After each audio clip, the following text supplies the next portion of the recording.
Little girl asks her millionaire father, "Would you sell me one day of your time?" His answer changes his life forever. Thunder rolled outside the towering glass windows of Anderson Enterprises' boardroom, where Michael Anderson stood facing the board of directors, his fingers wrapped tightly around an old penny in his pocket.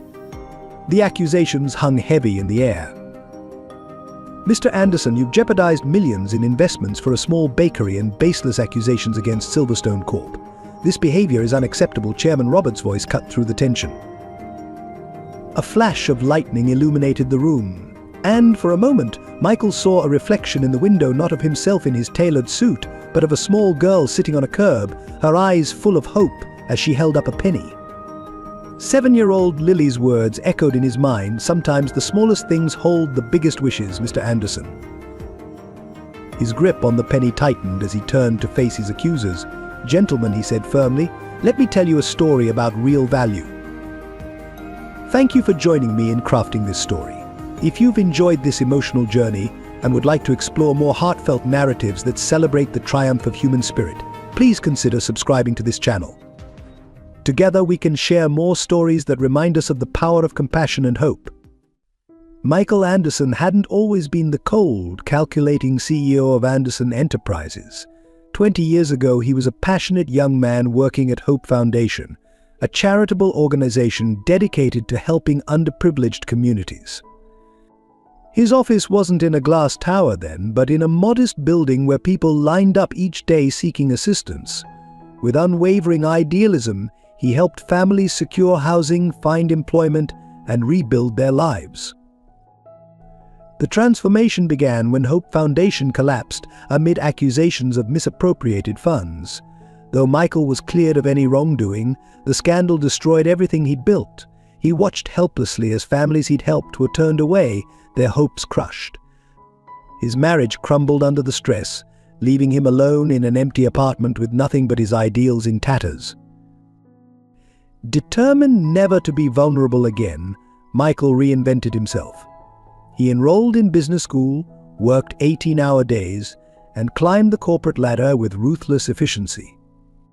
Each promotion hardened him further, until the compassionate social worker became unrecognizable beneath the designer suits and cold business decisions.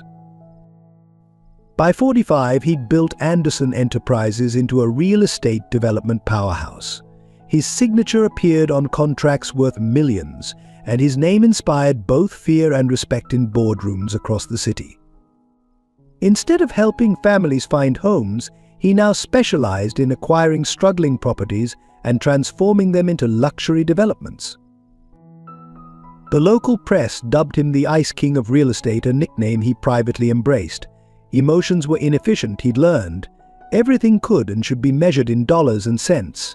His former colleagues from Hope Foundation wouldn't have recognized the man who now calculated human lives as mere figures on a spreadsheet. His personal life reflected this transformation. He lived alone in a penthouse apartment, its minimalist design as stark as his worldview. Relationships were evaluated for their strategic value, and meetings were scheduled in 15-minute increments. The only reminder of his past was a small box buried in his desk drawer, containing his old Hope Foundation Idaho card, a reminder of what he considered his greatest failure. The annual shareholder meetings became his moment of triumph, where he presented ever-increasing profits with clinical precision. "Business is not charity" became his mantra, repeated so often that even he almost believed it had always been his truth. Each successful acquisition, each profitable quarter, validated his new philosophy. Yet there were nights, rare moments when the city lights flickered below his penthouse windows, when something stirred in his memory. The face of a single mother he'd helped secure her first apartment, the tears of joy from a family moving into their own home, the simple gratitude in a child's smile. These memories were unwelcome visitors he quickly dismissed, focusing instead on the next day's mergers and acquisitions. His executive assistant, Jennifer, had worked with him for 15 years and was perhaps the only person who occasionally glimpsed shadows of his former self. She kept a record of every charity invitation he declined, every community outreach program he dismissed, and every small business owner's plea he ignored.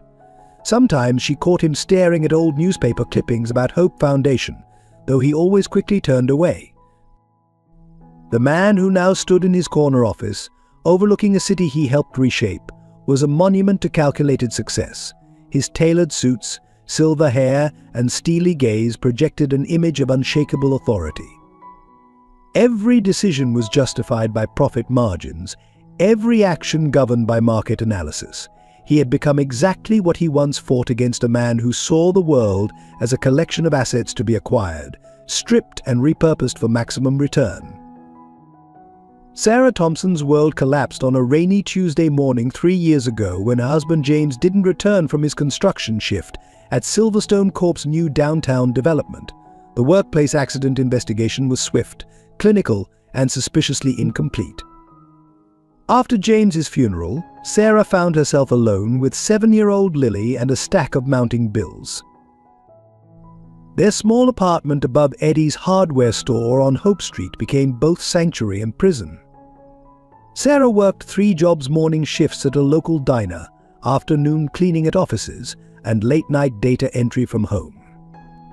The walls of their living room were covered with Lily's drawings, bright, hopeful scenes of a bakery she dreamed of opening with her mother, just as James had always encouraged. James's lucky penny became their most treasured possession. He'd found it on his first day working construction, heads up, and carried it through 15 years of hard work. The day before the accident, he'd given it to Lily, telling her it held all his dreams for her future. Now, Lily carried it everywhere, rubbing its worn surface whenever she missed her father. The community on Hope Street rallied around them in small ways. Mrs. Rodriguez from the laundromat watched Lily after school, teaching her Spanish between folding sheets. Mr. Chen from the corner store often slipped extra fruit into their grocery bags, claiming they were too ripe to sell anyway. These small kindnesses kept them afloat, barely.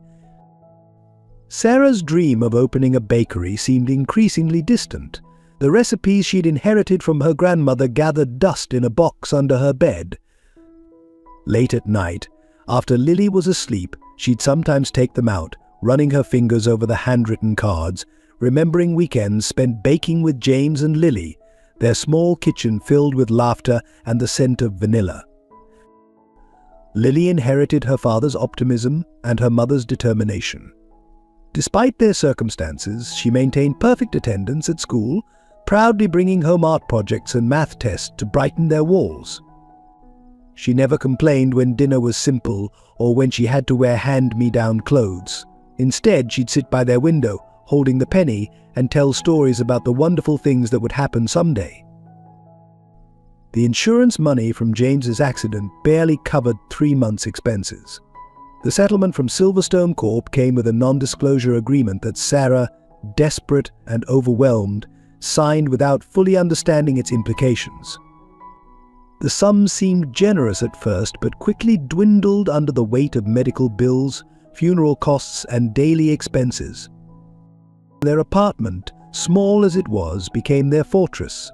Sarah transformed their tiny kitchen into a part-time bakery operation, selling cookies and cupcakes to neighbors when she could find the energy.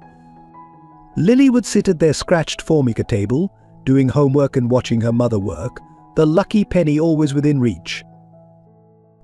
The contrast between their life before and after James's death was stark. Photos of family vacations and holiday celebrations hung on their walls like windows into another world. Sarah kept James's work boots by the door, unable to move them, as if some part of her still expected to hear his heavy footsteps climbing the stairs after a long day's work. Each morning, Sarah would drop Lily at school, watching her daughter walk into the building with straight shoulders and determined steps, the penny safely tucked in her pocket. Then she'd rush to her first job, ignoring the growing pain in her back, the constant exhaustion, and the worry that gnawed at her every waking moment. But she never let Lily see her cry, saving those moments for late nights when the silence became too heavy to bear. Hope Street and the financial district existed in the same city but occupied different universes. From Michael Anderson's 45th floor office, Hope Street was just another red line on development maps, a neighborhood marked for urban renewal. From the ground, it was a vibrant community of family-owned businesses fighting to survive in the shadow of gleaming skyscrapers. The contrast was starkest at dawn. While baristas in the financial district prepared $7 lattes for executives, Mrs. Rodriguez unlocked her laundromat on Hope Street, welcoming night shift workers with $1.50 coffee from her ancient percolator. The morning light caught the glass towers first, leaving Hope Street in shadow until mid-morning, a daily reminder of the neighborhood's place in the city's hierarchy. Sarah's makeshift bakery operation embodied this divide. She baked in her tiny kitchen using second-hand equipment, selling homemade cookies for $1 each. 12 blocks away, the corporate cafeteria in Anderson Enterprises sold mass-produced pastries for 5 times that price. The difference wasn't in quality. Sarah's recipes had been perfected through generations, but in presentation and perception. The corporate world's influence crept steadily closer to Hope Street. For sale signs appeared with increasing frequency, and long-time businesses disappeared overnight. Real estate developers circled the neighborhood like well-dressed vultures, offering market-rate compensation. That somehow never seemed enough to start over elsewhere. Each closing shop left another hole in the community's fabric. Hope Street's residents watched the transformation of neighboring communities with growing anxiety. Where family grocers once stood, chain stores now dominated. Historic brownstones were demolished for luxury condominiums. The word gentrification echoed in community meetings, but solutions remained elusive against the tide of corporate money and political influence. In the financial district, success was measured in quarterly reports and stock prices. On Hope Street, it was counted in children fed, neighbors helped, and traditions preserved. While corporate lawyers drafted acquisition papers in air-conditioned offices, Hope Street's small business owners gathered in Eddie's hardware store after hours, sharing resources and strategies for survival. The newspaper headlines told 2 different stories. The business section celebrated another record quarter for Anderson Enterprises, while the local section reported on rising rents forcing out long-time residents. But Michael's photo appeared regularly in economic journals, while Sarah's community made news only when crime or protest disrupted the city's routine. Even the sounds were different. The financial district hummed with the quiet efficiency of climate control and soundproofed offices. Hope Street's soundtrack was a symphony of life children playing, street vendors calling, music drifting from open windows, and conversations in a dozen languages. One world was designed to minimize human interaction, the other thrived on it. These parallel universes occasionally intersected. Corporate employees would venture to Hope Street for authentic ethnic cuisine, treating the neighborhood like a quaint tourist destination. Meanwhile, Hope Street residents cleaned offices, delivered packages, and maintained the infrastructure that kept the corporate world running smoothly, invisible to the executives they served. The irony wasn't lost on either side. The financial district's wealth was built on promises of progress and prosperity, yet that prosperity seemed perpetually out of reach for communities like Hope Street. Each new development project promised jobs and opportunity, but somehow the benefits never quite trickled down to those who needed them most. The morning Michael Anderson's life change began like any other. His chauffeur navigated the sleek black Mercedes through downtown traffic, heading to a crucial meeting about a new development project. Michael barely glanced up from his tablet, reviewing acquisition figures, until the car shuddered to an unexpected stop on Hope Street. "Transmission problem, sir," the chauffeur apologized, already on the phone with a repair service. "It'll be at least 30 minutes." Michael checked his Patek Philippe watch, 8:27 a.m. The meeting was at 9. His jaw tightened as he stepped out of the car, Italian leather shoes meeting cracked concrete. The street was waking up around him. Shopkeepers unlocked metal gates. Elderly residents shuffled to corner stores and children walked to school in small groups. Michael felt conspicuously out of place in his $3,000 suit. He pulled out his phone to call for another car when something caught his eye. A small girl sat on the curb outside a worn apartment building, completely absorbed in something she held. She wore a faded blue dress, clearly hand-mended, but impeccably clean. What struck Michael wasn't her obvious poverty, he'd seen plenty of that in development zones, but her expression of absolute contentment. Perhaps it was the morning light, or the lingering ghost of his former self, but Michael found himself walking closer. The girl held a penny, turning it over and over and over in her small hands as if it were a precious gem. She spoke to it softly, making what seemed like wishes. "What makes that penny so special?" The words left his mouth before he could stop them. The girl looked up, and Michael was struck by the clarity in her eyes. No fear, no resentment of his obvious wealth, just pure, unguarded interest. "It's my daddy's lucky penny," she replied, her voice clear and confident. "He said it grants wishes if you believe hard enough." She held it up for him to see, sunlight catching its worn surface. "Would you like to make a wish, mister?" Something in her innocent offer cracked the defensive wall Michael had built over decades. He found himself kneeling down, designer pants against dirty concrete, to examine the penny. It was old, dating from the year he'd started at Hope Foundation. "I'm Lily," she continued, seemingly unaware of his internal struggle. "My daddy found this penny the day he got his construction job. He said finding it heads up meant good luck was coming." Her smile faltered slightly. "He gave it to me before he went to heaven." Michael's throat tightened. Images from workplace accident reports he'd reviewed flashed through his mind: statistics, liability assessments, settlement figures. But here was the human cost, sitting on a curb with her father's lucky penny.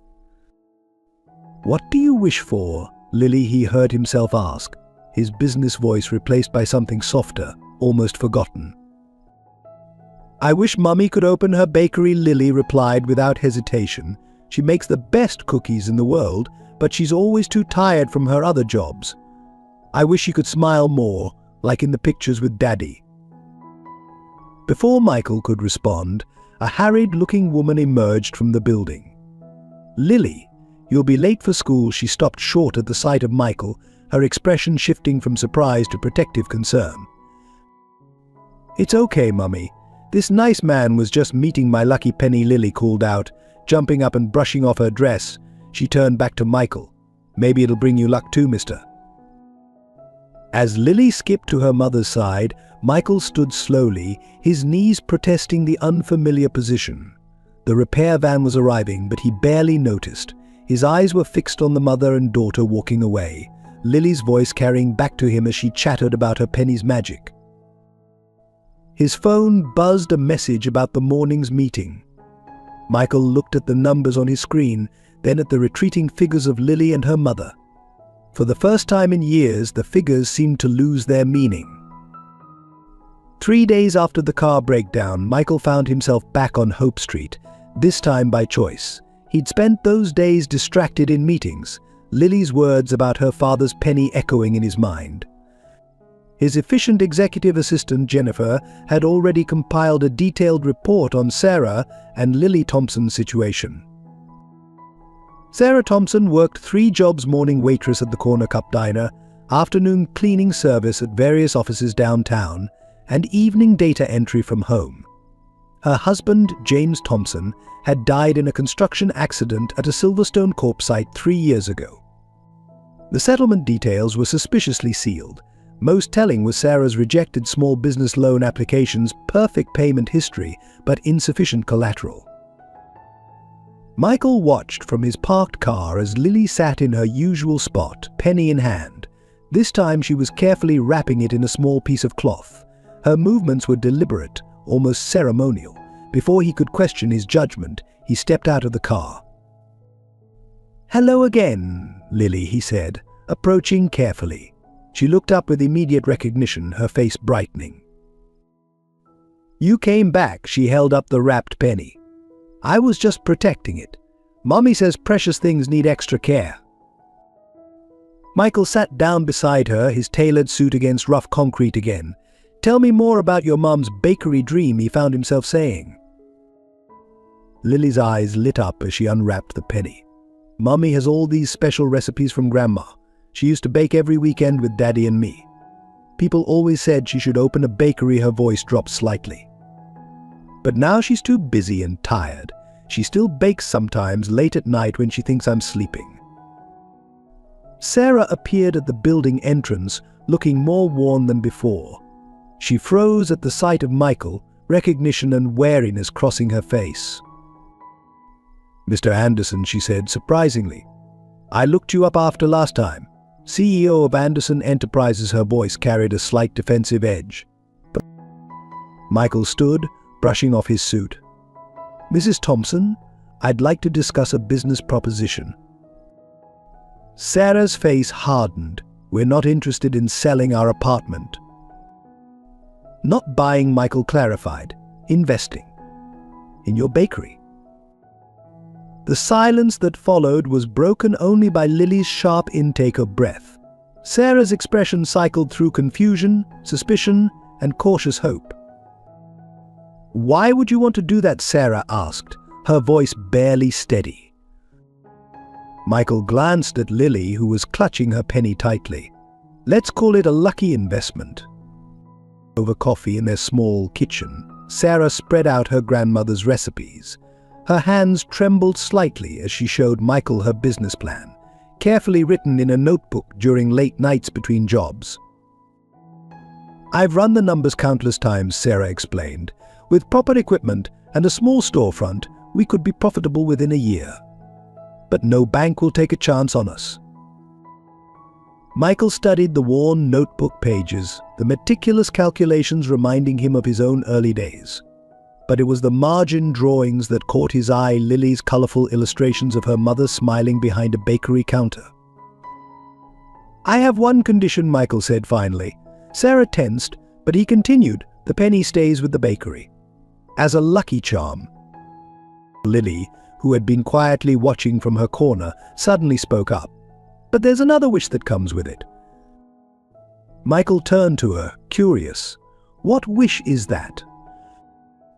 "You have to promise to visit," Lily said solemnly, "to make sure the penny's luck doesn't run out." Something between a laugh and a sob escaped Sarah's throat. Michael looked at them both, the tired but determined mother, the hopeful child with her precious penny, and felt the last bricks of his carefully constructed wall begin to crumble. "I promise," he said, the words carrying more weight than any business contract he'd ever signed. Michael's decision to fund Lucky Penny Bakery sent ripples through both worlds. In the financial district, rumors circulated about the Ice King's unexpected investment in a Hope Street bakery. His board members exchanged concerned looks during meetings, wondering if their CEO was having a midlife crisis. Jennifer, his executive assistant, watched with quiet satisfaction as Michael personally oversaw the bakery setup. She'd witnessed his transformation from passionate charity worker to cold businessman and recognized something of his old self returning in his careful attention to the project's details. The Hope Street community reacted with a mixture of suspicion and curiosity. Mr. Chen from the corner store stopped Sarah after work, warning her about corporate sharks in expensive suits. Mrs.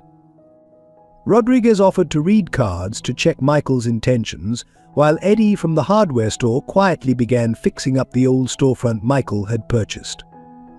Sarah threw herself into the preparations with determined energy. She gave notice at her cleaning jobs but kept the diner shift, refusing to be completely dependent on Michael's investment. Late into the night, she tested recipes in their small kitchen, with Lily dutifully recording the results in a new notebook. Michael found himself spending evenings at the developing bakery, his suit jacket draped over a chair, reviewing contractors' work and discussing business strategies with Sarah. Lily would sit nearby, doing homework and occasionally offering opinions on paint colors or cookie samples.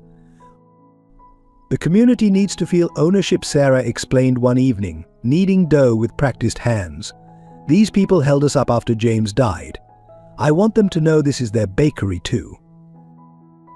Michael watched her work, remembering similar conversations from his Hope Foundation days. "What if we hired locally," he suggested. "Train neighborhood youth, create real opportunities." The penny sat in a place of honor on the counter, wrapped in its cloth, except when Lily performed her daily luck-checking ritual. Michael caught himself glancing at it during difficult decisions, something that would have embarrassed him just weeks ago. The transformation of the storefront became a community project. Eddie recruited his nephews to help with repairs. Mrs. Rodriguez's granddaughter, an art student, painted a beautiful mural of penny bronze swirls on one wall. Mr. Chen advised on kitchen equipment suppliers from his restaurant industry connections. But not everyone celebrated. Michael's regular absences from afternoon meetings drew attention. Board member Richard Sterling, particularly, began asking pointed questions about resource allocation and return on investment. But a bakery, Michael Sterling cornered him after a meeting. "This isn't like you. What's really going on in Hope Street?" Michael straightened his tie, meeting Sterling's gaze. "Sometimes, Richard, the best investments aren't about immediate returns." The night before the bakery's opening, Michael stood in the finished space alone. Moonlight filtered through the new windows, catching the penny in its display case. His reflection showed something he hadn't seen in years: uncertainty, yes, but also possibility. Sarah's recipe cards were neatly arranged in the kitchen. Lily's drawings decorated the staff room. Tomorrow, Hope Street would have its bakery, and two worlds would collide in ways he couldn't predict. Michael touched the display case gently. "Let's hope you really are lucky," he whispered to the penny, and for the first time in decades allowed himself to make a wish. Lucky Penny Bakery's opening day exceeded all expectations. The line stretched around the block, with Hope Street residents eagerly waiting to support Sarah's dream. The scent of fresh bread and warm cookies wafted through the neighborhood, drawing curious passers-by from nearby streets. Sarah moved through her new kitchen with growing confidence, her grandmother's recipes coming to life in professional ovens. The neighborhood youth she'd hired watched in awe as she demonstrated the perfect croissant fold, her years of late-night practice evident in every movement. Lily flitted between tables in her specially made Lucky Penny Junior Baker apron, proudly telling customers about her mother's secret recipes. Michael arrived mid-morning, intending a brief appearance, but found himself staying. He watched from a corner table as Sarah handed out sample cookies, her smile genuine and unreserved for the first time since he'd met her. The penny gleamed in its display case, surrounded by Lily's carefully written story of its magic. Word spread beyond Hope Street. A local food blogger wrote about the authentic charm and exceptional pastries at Lucky Penny Bakery. Soon, suits from the financial district began appearing during lunch breaks, drawn by rumors of the best croissants in the city. Sarah added lunch service to accommodate the growing demand. The bakery's success began changing Hope Street in subtle ways. Other businesses stayed open later, benefiting from the increased foot traffic. The local coffee shop partnered with Sarah to serve her pastries. Eddie's hardware store saw more customers as people noticed his handiwork in the bakery's renovation. Michael found his worldview shifting with each visit. He watched customers linger over coffee, sharing stories and building connections.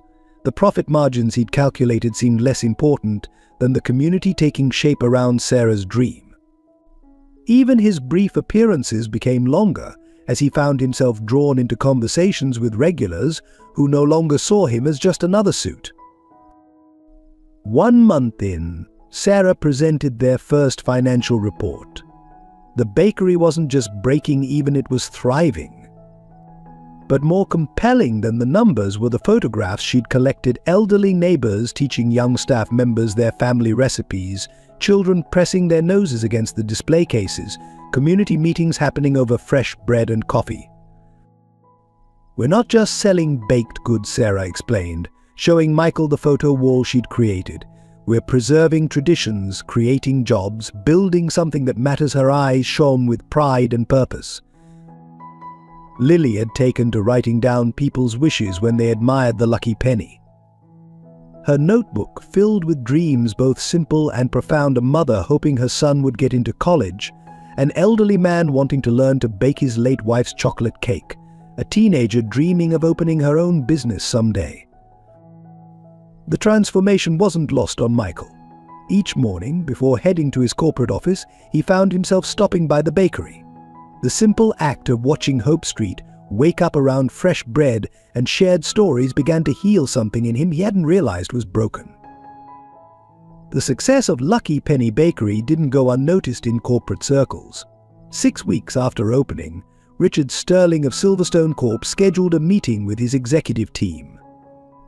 The small bakery's impact on local property values had caught their attention, particularly given Michael Anderson's involvement. "Anderson's gone soft," Sterling announced, spreading photos of the bakery across the conference table. "But he's inadvertently shown us an opportunity.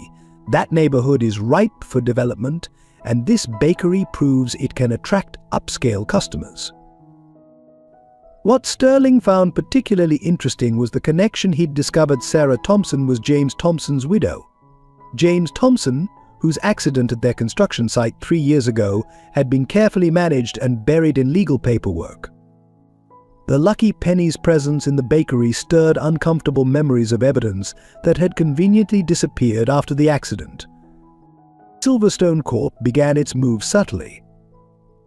Real estate agents appeared on Hope Street, making offers on surrounding properties. Health inspectors, known for their connections to Sterling, conducted surprise visits to the bakery, though they found nothing to cite.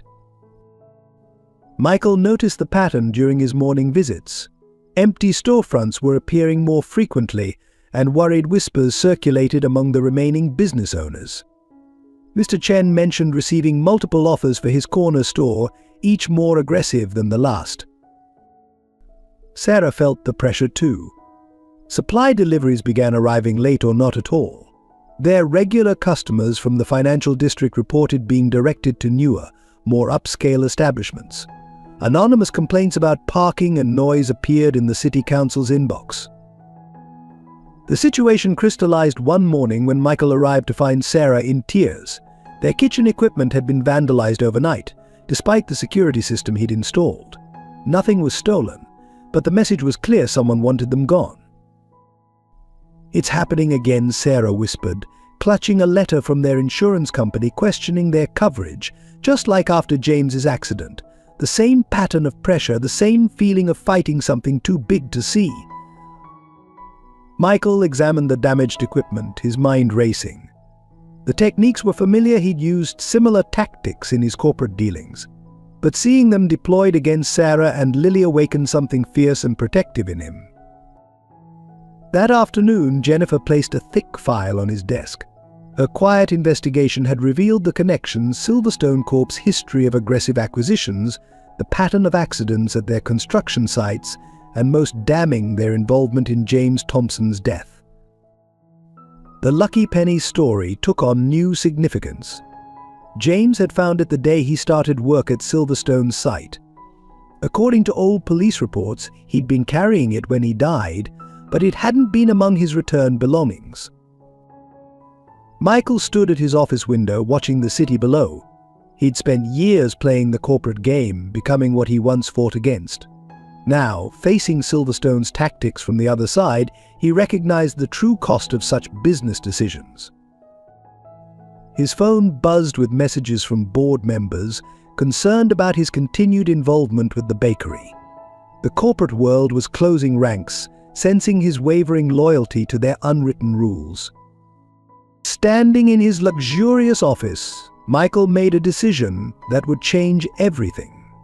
He picked up his phone and dialed a number he'd never thought he'd use again, his old contact from Hope Foundation's legal team. "Nancy? It's Michael Anderson. I need your help investigating a workplace accident from 3 years ago, and we need to move fast." The investigation into James Thompson's death stirred a hornet's nest. Old files mysteriously disappeared from city records, and former Silverstone employees became suddenly unreachable. Nancy, Michael's legal contact, reported that their initial inquiries had triggered unusual activity in Silverstone's legal department. Lily noticed the tension, though everyone tried to shield her. She spent more time with her penny, making increasingly urgent wishes. "The penny feels different," she told Michael one morning, "like it's trying to tell us something." Her innocent observation struck a chord. The penny's history had become central to their investigation. Sarah threw herself into keeping the bakery running despite mounting obstacles. When their supplier suddenly cancelled their contract, she rallied the community. Mr. Chen connected her with his restaurant suppliers.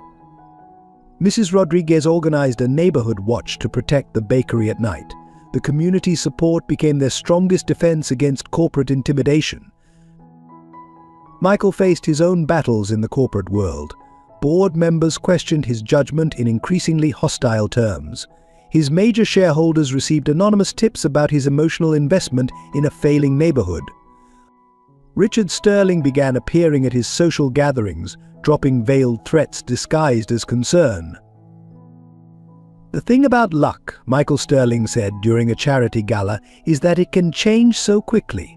One day you're on top, the next he left the threat hanging, sipping his champagne with a predatory smile." The pressure peaked when Sarah discovered her late husband's work diary hidden in their apartment's old heating vent. The pages detailed safety violations at Silverstone's construction site and referenced photographs stored on a USB drive along with his lucky penny.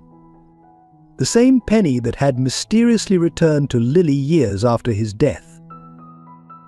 Michael's own investigation revealed a pattern of similar accidents at Silverstone properties, all carefully buried under settlements and non-disclosure agreements. The penny wasn't just a good luck charm, it was potentially evidence of corporate manslaughter.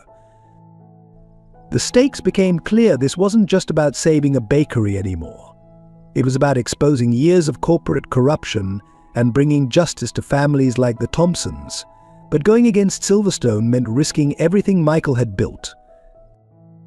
Late one night, as Michael sat in the empty bakery reviewing documents, Lily came downstairs in her pajamas. She placed the penny on the table between them. "Daddy always said the penny shows you the right path," she said solemnly, "even when it's the hard one." Michael touched the penny, feeling its worn surface. Tomorrow he would have to decide: continue playing it safe in his corporate world or risk everything to fight for what he once believed in. A text from Jennifer lit up his phone. She'd found James Thompson's former supervisor, who was willing to talk. The game was about to change. James Thompson's former supervisor, Frank Miller, met Michael in a quiet diner 50 miles outside the city. His hands shook as he stirred his coffee, eyes constantly darting to the door. 20 years of construction work had weathered his face, but fear had carved the deepest lines. "I've been carrying this for 3 years," Frank said, sliding a worn envelope across the table. Inside were photographs from the construction site, dated the week before James's death. They showed clearly documented safety violations: missing guardrails, improper scaffolding, workers without proper equipment.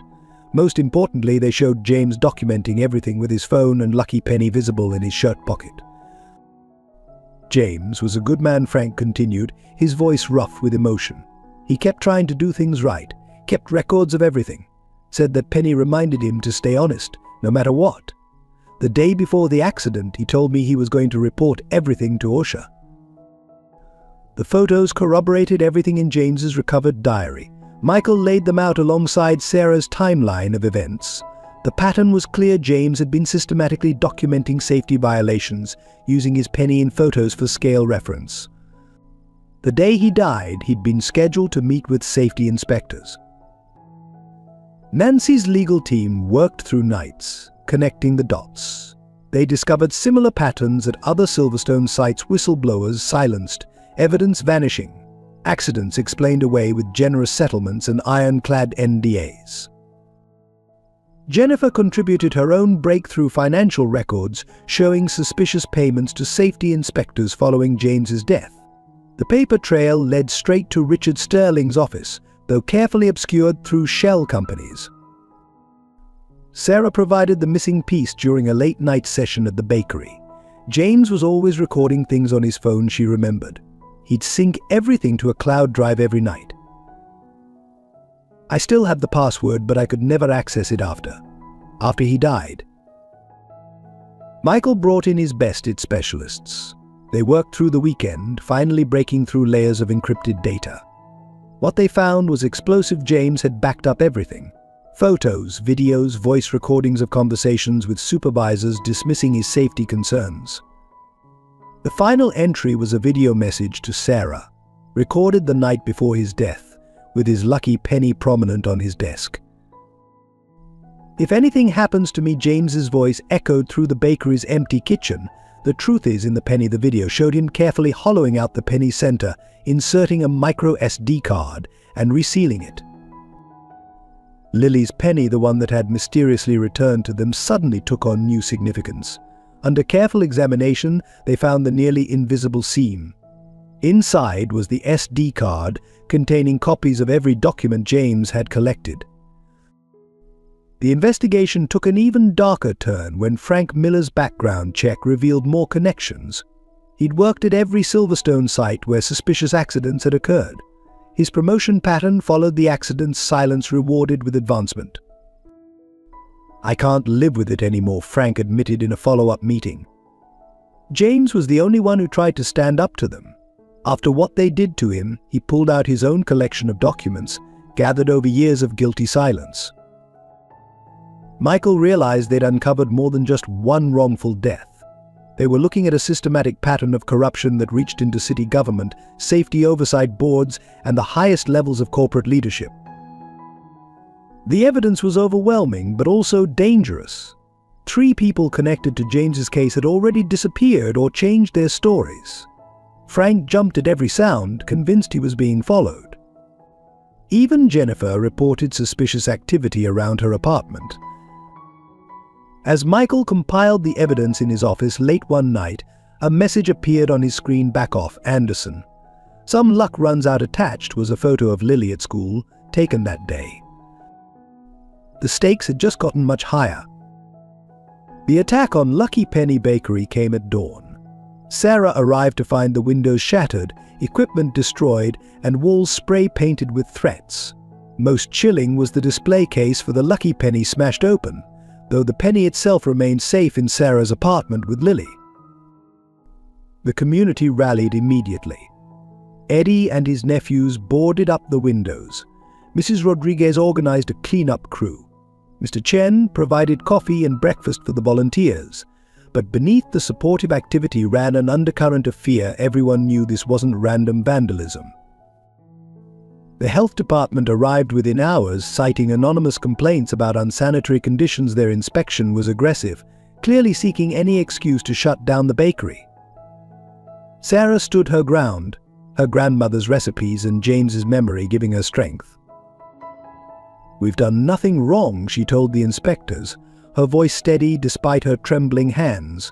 "Every violation you're claiming happened after the break-in, and we have security footage to prove it." The media arrived next, drawn by rumors of trouble in the recently celebrated bakery. The story shifted rapidly from local vandalism to something darker when Sarah was suddenly arrested in front of rolling cameras. The charges seemed vague: tax irregularities, licensing violations, health code infractions. Michael watched the arrest footage in his office, his knuckles white as he gripped his desk. The timing was too perfect, the charges too convenient. Sterling's fingerprints were all over this, but proving it would be another matter. Lily was pulled from school that day, devastated and confused. Child Services arrived with concerns about her unstable home environment, citing Sarah's arrest and the bakery's troubles. Despite Mrs. Rodriguez offering to take temporary custody, Lily was placed in the system for her own protection. The separation tore at the community's heart. Lily, placed in a foster home across the city, clutched her father's penny and refused to speak. Sarah, released on bail but prohibited from contacting her daughter, threw herself into fighting the charges while trying to save her bakery. Michael's own position became increasingly precarious. His board called an emergency meeting, presenting evidence of his compromised judgment and conflicts of interest. The same health inspectors who targeted the bakery began appearing at other properties he'd supported in Hope Street. "This isn't about one bakery anymore," Jennifer warned, bringing him another stack of threatening letters. "They're trying to erase everything you've built, both worlds you're trying to bridge." The community began to fracture under the pressure. Some businesses, fearing similar targeting, distanced themselves from the bakery. Others, led by the steadfast Mr. Chen and Mrs. Rodriguez, doubled down on their support, knowing they were fighting for Hope Street's soul. Sarah's legal troubles multiplied mysteriously. Old parking tickets suddenly appeared, license renewals were questioned, and her previous employers received inquiries about her work history. The message was clear: back off, or be buried in legal proceedings. Frank Miller disappeared after leaving Michael an urgent voicemail. "They know I talked. Watch your back." There's more to this than James's death. His apartment was found empty, his documents gone. The lucky penny, now locked in Michael's office safe, seemed to weigh heavier with each passing day. What had started as a simple wish for a bakery had uncovered a web of corruption that threatened to destroy everyone involved. Hope Street refused to be silenced. The morning after Sarah's arrest, residents gathered at Lucky Penny Bakery, forming a human chain around the building. Local artists painted murals over the threatening graffiti, transforming messages of hate into symbols of resistance. The community's response became a story in itself. Mrs. Rodriguez organized daily vigils where neighbors shared stories about Sarah and James. Tales of James's kindness, Sarah's strength, and Lily's bright spirit drew media attention of a different kind. Local reporters, initially attracted by the scandal, found themselves covering a community's fight for survival. Michael's former colleagues from Hope Foundation emerged from the woodwork, offering legal aid and advocacy support. They remembered the passionate young man who'd once fought for communities like Hope Street and saw this as a chance to reignite that mission. "We protect our own," Mr. Chen declared at a community meeting, his usually quiet voice firm with conviction. He coordinated with other local business owners to maintain a constant presence at the bakery, preventing further vandalism.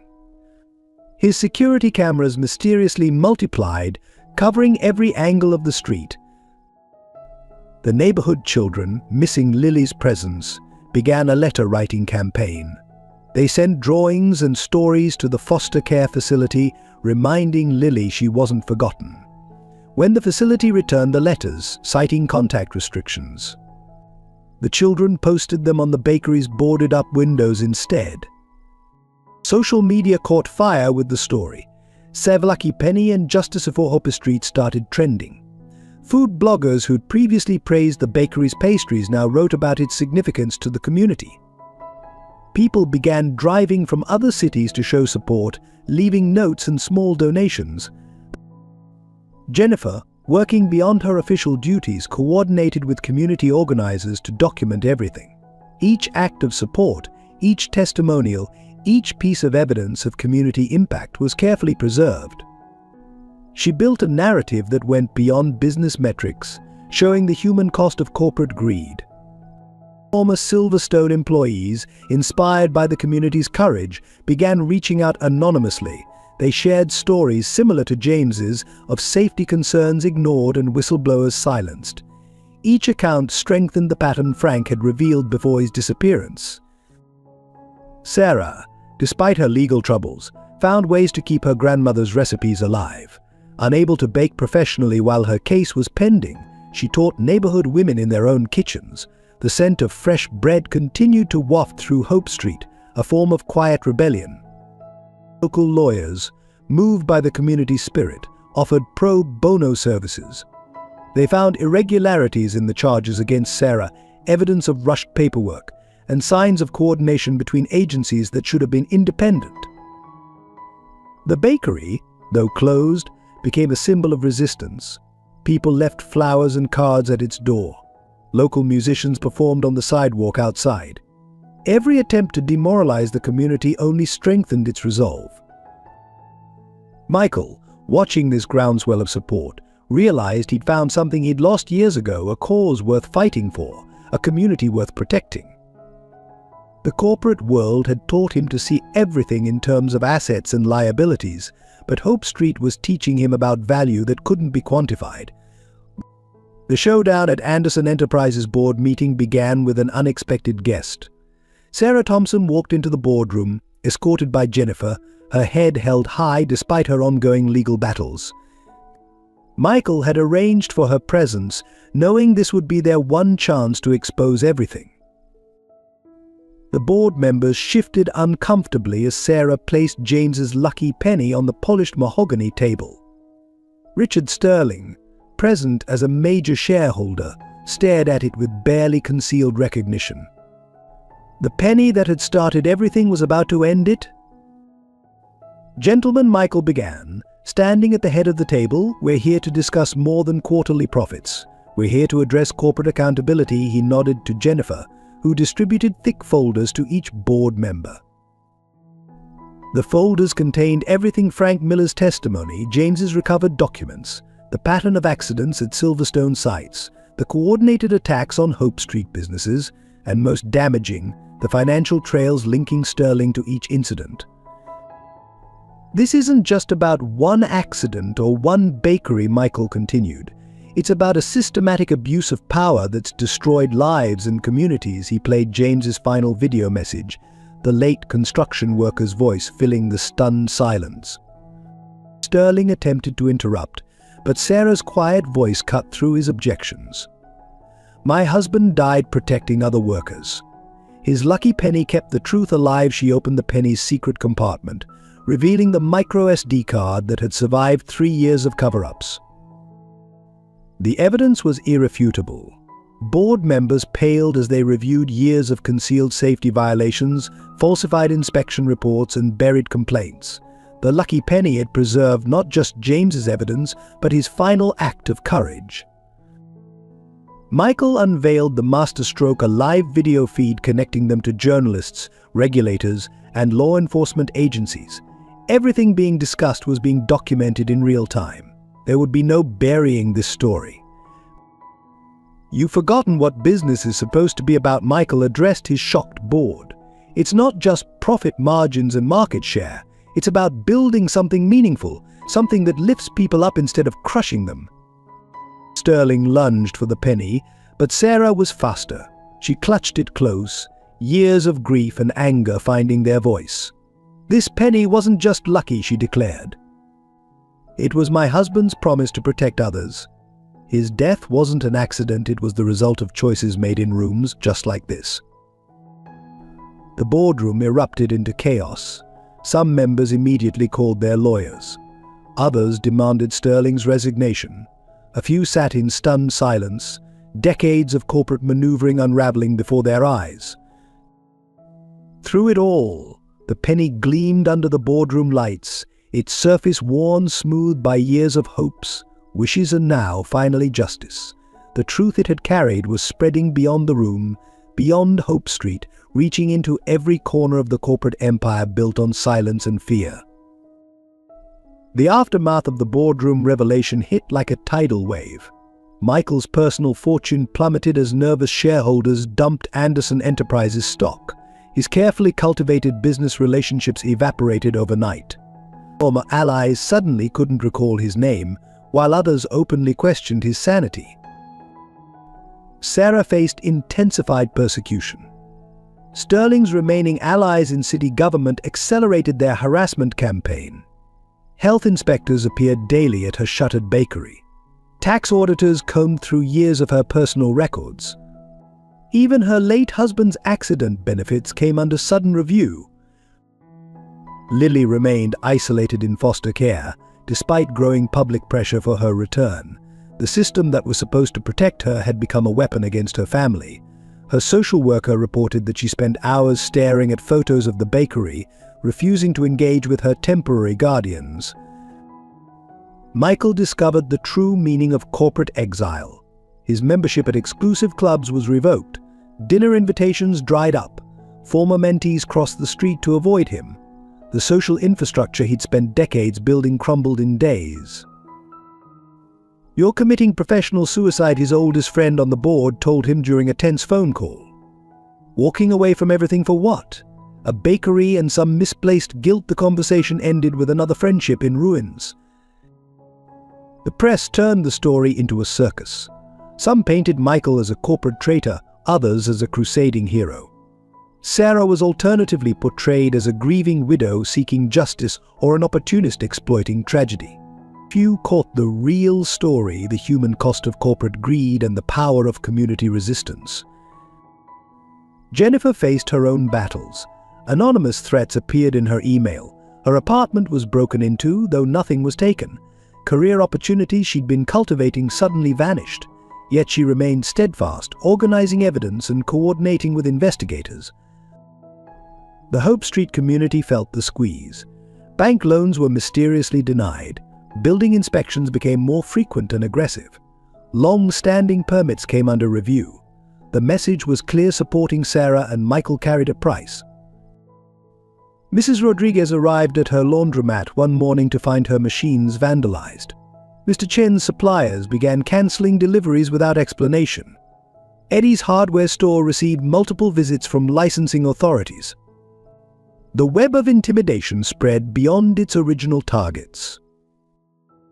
Michael watched his life's work dissolve, replaced by something he couldn't yet define. His penthouse felt empty, its luxury meaningless. He spent more time in his old office at Hope Foundation, reconnecting with the person he used to be. Sarah's strength began to crack under the separation from Lily. She lost weight, slept little, and jumped at unexpected sounds. The only thing keeping her going was the community's unwavering support and the belief that the penny's luck hadn't run out. The lucky penny itself remained in protective custody, tagged as evidence. Its absence from the bakery felt symbolic, like hope itself had been locked away. But its impact continued to ripple through the city, awakening long-buried questions about corporate responsibility and community rights. The legal battle that ensued transformed from a simple corporate dispute into a watershed moment for corporate accountability. Michael's legal team, reinforced by pro bono attorneys drawn to the case's significance, worked around the clock. They weren't just fighting for one bakery or one community, they were challenging a system designed to protect the powerful. Media coverage intensified as more former Silverstone employees came forward. Each new testimony reinforced the pattern James had died trying to expose. Safety violations, silenced whistleblowers, and suspicious accidents painted a picture of systematic corruption. The lucky penny's evidence became the cornerstone of a much larger case. Sterling's defense crumbled under mounting pressure. His carefully constructed network of influence began to unravel as allies distanced themselves. City officials, fearing public scrutiny, suddenly discovered misfiled reports about Hope Street development plans. Health inspectors revised their findings, citing procedural errors. Public opinion shifted dramatically when an investigative reporter uncovered similar patterns at development sites across the city. Communities that had lost businesses, homes, and sometimes lives to suspicious accidents began connecting their stories to Hope Street's struggle. The battle expanded beyond one neighborhood. The courthouse became a daily battleground. Sterling's lawyers attempted to discredit each piece of evidence, but the penny's contents proved irrefutable. James's methodical documentation, combined with Frank Miller's testimony and the new whistleblowers, created an airtight case. Sarah's fight for Lily gained momentum as evidence of corruption in child services emerged. The judge overseeing her case discovered connections between Sterling's legal team and the department's sudden interest in Lily's welfare. Public outrage grew as the extent of manipulation became clear. Michael faced his own legal challenges with a newfound sense of purpose. Each attempt to discredit him only reinforced his commitment to exposing the truth. His former business associates watched in amazement as the Ice King transformed into a passionate advocate for corporate reform. The community's role proved crucial. Hope Street residents packed the courtroom daily, their presence a silent testament to what was at stake. Local businesses documented each act of intimidation, creating a record that revealed the systematic nature of corporate bullying. Jennifer's meticulous organization of evidence became invaluable. She had created a timeline linking every incident, every threat, and every suspicious coincidence. Her work revealed patterns that might have gone unnoticed, connecting seemingly unrelated events into a clear picture of corruption. Sterling made a final desperate move, offering a massive settlement to end the case quietly. The amount was staggering, enough to rebuild the bakery many times over, but attached were silence clauses that would bury the truth forever. Sarah's response became legendary in Hope Street. "My husband's life wasn't for sale then, and his truth isn't for sale now." Her words, spoken quietly in the crowded courtroom, captured headlines and hearts across the city. The battle's momentum shifted decisively when Frank Miller reappeared. Having gathered more evidence from his years inside Silverstone, he chose to testify despite the personal risk. His detailed account of corporate practices left no doubt about the systematic nature of the corruption. The betrayal came from an unexpected direction. Thomas Reynolds, Michael's longest-serving board member and mentor, orchestrated a sudden legal coup at Anderson Enterprises, using Michael's erratic behavior and emotional instability. As justification, Reynolds convinced key shareholders to force an emergency board meeting. The timing was devastating. Just as Michael prepared to present new evidence in the Silverstone case, he found himself locked out of his own company's systems. His corporate access cards deactivated, email accounts suspended, and executive privileges revoked in a matter of hours. Reynolds' public statement was carefully crafted. "While we respect Michael Anderson's humanitarian interests, his recent actions have compromised shareholder value and corporate stability. This temporary measure is necessary to protect the company's interests." The betrayal stung deeper because Reynolds had been one of the few who knew Michael from his Hope Foundation days. The impact rippled through Hope Street immediately. The bakery, which had been preparing to reopen under temporary permits, was hit with a new wave of violations. This time, the inspectors carried documentation linking the property to ongoing corporate litigation, and cited it as grounds for extended closure. Sarah arrived one morning to find the bakery completely vandalized. The destruction was methodical and thorough. Every piece of equipment destroyed, walls sledgehammered, and pipes burst, flooding the basement. Insurance adjusters arrived quickly, only to declare the damage not covered under their policy due to civil unrest exclusions. Most painful was the discovery that someone had broken into the evidence lockup, where the lucky penny was being held. Though the penny itself remained secure due to Jennifer's foresight in creating multiple safeguards, the attempt revealed how far their opponents would go to silence the truth. Lily, still in foster care, stopped eating when she heard about the bakery's destruction. Her social worker reported increasing withdrawal and depression. The system designed to protect her had become a prison, separating her from the only family and community she knew. The community watched in horror as their symbol of resistance was reduced to rubble. Mrs. Rodriguez led prayers on the sidewalk while Eddie and his nephews tried to salvage what they could from the wreckage. Mr. Chen offered his store's basement for storing what little survived. Michael, stripped of his corporate resources, faced the reality of how quickly power could evaporate. His personal accounts were frozen pending investigation of irregular activities, credit cards cancelled, properties placed under review, and legal resources suddenly constrained by lack of funds. The message was clear: the system protected its own, and those who challenged it would find themselves crushed beneath its weight. The battle had escalated from corporate manipulation to outright warfare, with Hope Street caught in the crossfire. The separation of Lily from her mother reached a critical point when the foster care system announced plans to move her to a facility in another state. The justification was clinical and cold, providing necessary distance from ongoing legal disputes affecting the child's emotional well-being. Sarah collapsed upon hearing the news, her strength finally breaking. 3 months of separation had already taken their toll, but the prospect of Lily being moved across state lines felt like losing her child forever. The bakery's destruction she could handle, but this struck at her very core. Michael found Sarah in the rubble of Lucky Penny Bakery, clutching Lily's old apron and sobbing. The strong woman who had faced down corporate giants and endured countless hardships had finally reached her breaking point. "They're taking everything, Michael," she whispered. "James, the bakery, and now Lily."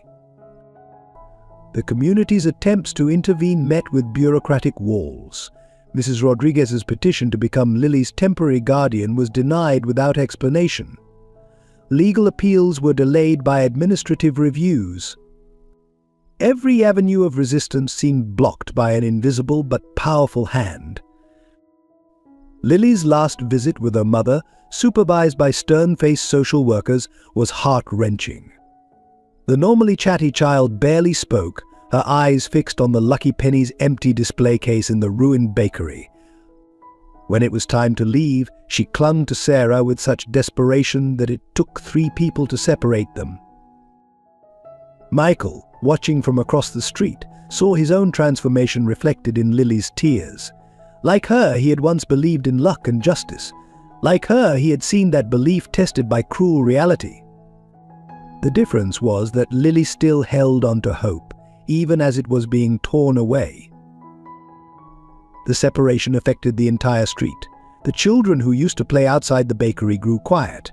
The daily gatherings of neighbors became subdued, heavy with the weight of collective helplessness. Hope Street, which had stood strong against corporate bullying, seemed to dim without Lily's presence. Jennifer worked tirelessly to trace the connections behind Lily's transfer orders, but the paperwork was perfect, too perfect.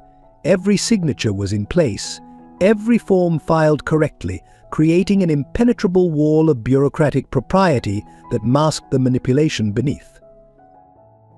Sarah's hospitalization came suddenly, her body finally surrendering to months of stress and heartbreak. The doctors called it physical exhaustion combined with severe depression, but Hope Street knew better. They had watched her light dim with each passing day of separation from Lily, each new attack on her dreams. Michael spent nights pacing his modest rented room, his penthouse long since seized in the legal battles. The weight of responsibility crushed down on him, Sarah in the hospital, Lily facing interstate transfer, and the community spirit wavering. His transformation from corporate titan to community defender had cost him everything, yet somehow the price still seemed to be rising. In the hospital, Sarah drifted in and out of consciousness. Her few lucid moments were filled with memories of James, stories of Lily, and whispered recipes from her grandmother. The doctors spoke in hushed tones about post-traumatic stress and recommended long-term psychiatric care. Hope Street felt the darkness descending. The once vibrant community gathering place lay in ruins, its Lucky Penny locked away in evidence, its heart scattered across state lines. Mr. Chen stopped telling his hopeful stories, Mrs. Rodriguez's prayers grew desperate, and Eddie's tools lay unused in his shop. Jennifer, exhausted from fighting legal battles on multiple fronts, discovered that even their strongest evidence was being systematically discredited. Frank Miller's testimony was challenged by new witnesses. James's documentation was questioned by expert analysts. The truth itself seemed to be slipping away. The media began to lose interest, seduced by newer scandals and fresher stories. The narrative shifted subtly from corporate corruption to the sad tale of a grieving widow's descent into paranoid accusations. The system was winning by doing what it did best, wearing down resistance, until surrender seemed like the only option. Michael hit his lowest point sitting alone in Sarah's hospital room, watching her fight against nightmares. The mighty corporate warrior who had once commanded boardrooms now couldn't even protect one small family. The distance between his old life and his current reality felt like an unbridgeable chasm. Hope Street's darkness was complete when news arrived that Lily's transfer had been expedited. She would be moved within 48 hours, without a chance for a final visit with her hospitalized mother. The community that had stood strong against corporate giants now faced the crushing reality that sometimes the system simply won. The turning point came buried in the Lucky Penny's history. Jennifer, refusing to accept defeat, spent a sleepless night reviewing every detail of James's last days.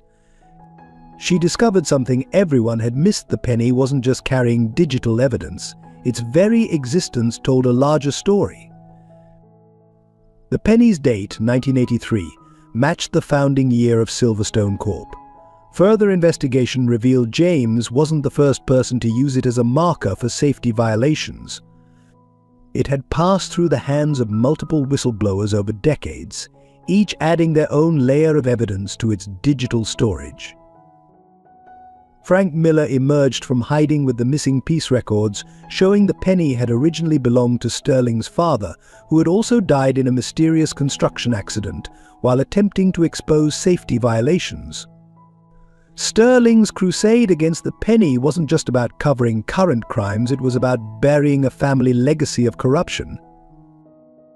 The evidence stored within the penny painted a devastating picture. Each previous owner had documented similar patterns: unsafe conditions, ignored warnings, suspicious accidents. The penny had been passed from worker to worker, each adding their testimony to its hidden memory, creating a decades-long chronicle of corporate negligence. Jennifer pieced together a timeline that was impossible to ignore. Every major Silverstone development project had its own tragedy, its own silenced whistleblower. The penny had traveled through each site, collecting evidence, until it reached James Thompson, who had unknowingly completed the circuit by documenting the same violations that had killed Sterling's father. Michael presented the evidence to his old contact at the Justice Department. The scope of the conspiracy extended beyond anything they had imagined. But Sterling hadn't just covered up individual accidents, he had inherited and expanded a system of corruption that had claimed dozens of lives over 30 years. The penny's journey revealed a network of corporate corruption that touched every level of city government. Building inspectors, safety regulators, and city officials had been compromised for decades. Each piece of evidence stored in the penny connected to another revelation, another cover-up, another silenced voice. When the full story broke, it shattered the corporate world's complacency. The penny hadn't just been a good luck charm or a piece of evidence, it had been a silent witness to generations of workers trying to protect their colleagues, each adding their testimony to a 30-year fight for justice. The vindication came like an avalanche. Within hours of the evidence going public, Sterling's carefully constructed empire began to crumble. Board members rushed to distance themselves, regulators launched investigations, and long-silent witnesses suddenly found their voices. Sarah's name was cleared spectacularly. The fabricated charges against her dissolved under public scrutiny. The judge who had separated her from Lily issued a rare public apology, acknowledging that the court had been manipulated by corporate interests. The health department retracted every citation against Lucky Penny Bakery, their own internal investigation revealing direct pressure from Silverstone Corp. But Sterling's arrest played out on national television. The man who had terrorized Hope Street was led from his office in handcuffs, his corporate armor finally shattered. His desperate attempt to shift blame only revealed more connections, more corruption, more lives affected by decades of corporate greed. Frank Miller's testimony, combined with the penny's evidence, triggered a cascade of revelations. Safety inspectors confessed to years of falsified reports.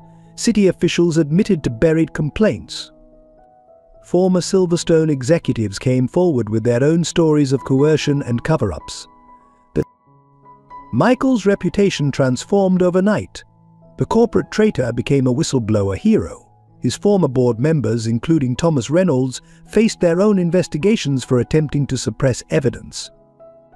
Anderson Enterprises shareholders called for his reinstatement, acknowledging that his erratic behavior had actually been moral courage. The system that had seemed so impenetrable just days before now revealed its fragility. Each new revelation strengthened the community's faith in justice. Hope Street residents watched as their small fight for one bakery expanded into a landmark case for corporate accountability. The Lucky Penny's journey from worker to worker, carrying its burden of truth through decades of silence, became a symbol of resistance against corporate corruption. Museums requested to display it.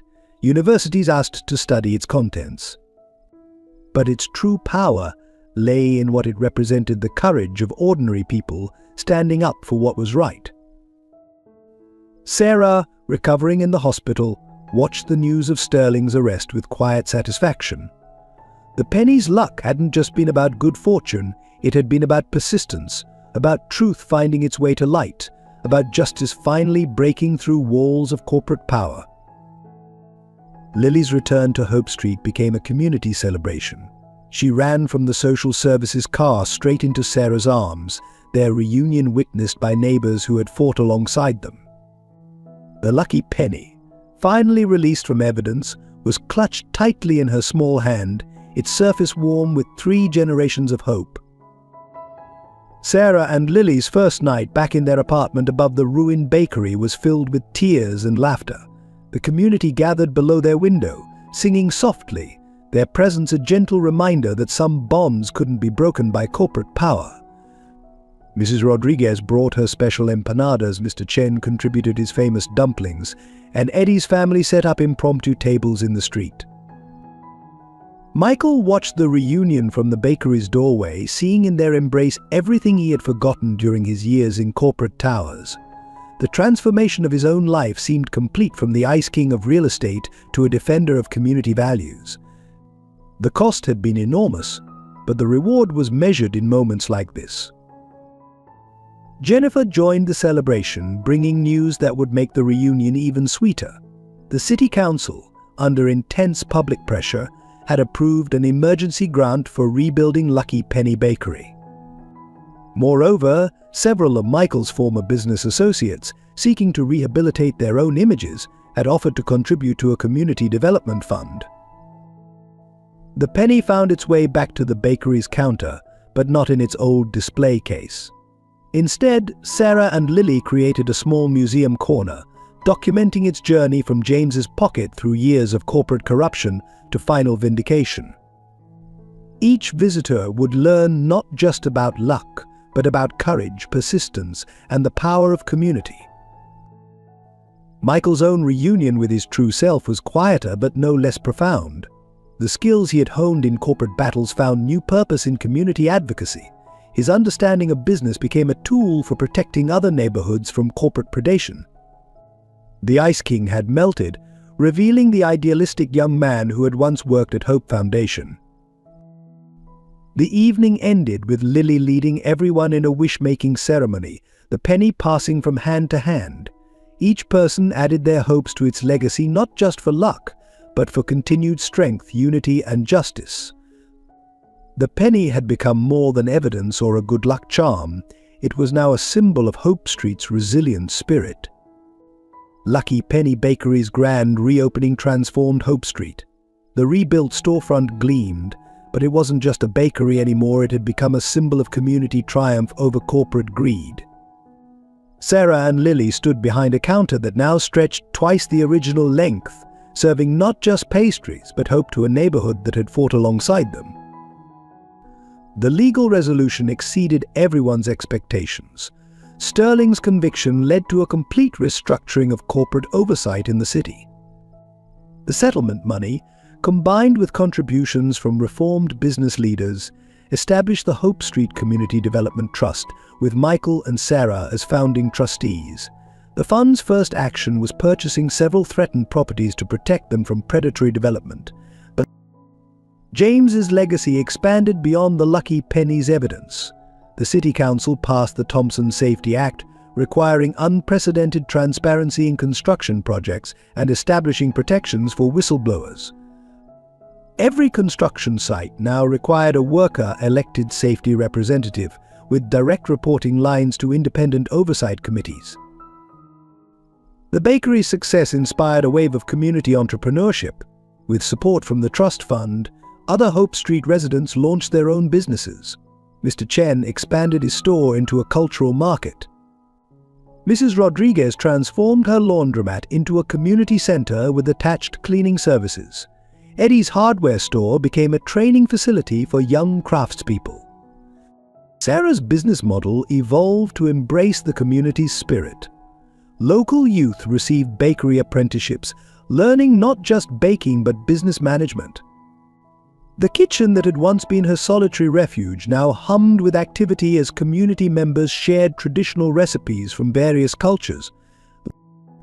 The national media attention brought unexpected opportunities. Other communities facing similar struggles reached out for guidance. Michael and Sarah found themselves traveling to speak about corporate accountability and community organizing. The Lucky Penny story became a case study in business ethics courses. Lily flourished in the renewed environment. Her corner of the bakery, dubbed Lily's Wish Station, became famous for its practice of asking customers to make a wish for someone else's happiness. She kept her father's penny in a special display, but now it was surrounded by hundreds of other pennies, each representing a wish granted or a dream supported by the community. The corporate world watched and adapted. Several major companies, seeing the positive public response to Hope Street's transformation, established their own community engagement programs. Michael's example inspired a new generation of business leaders to consider social impact alongside profit margins.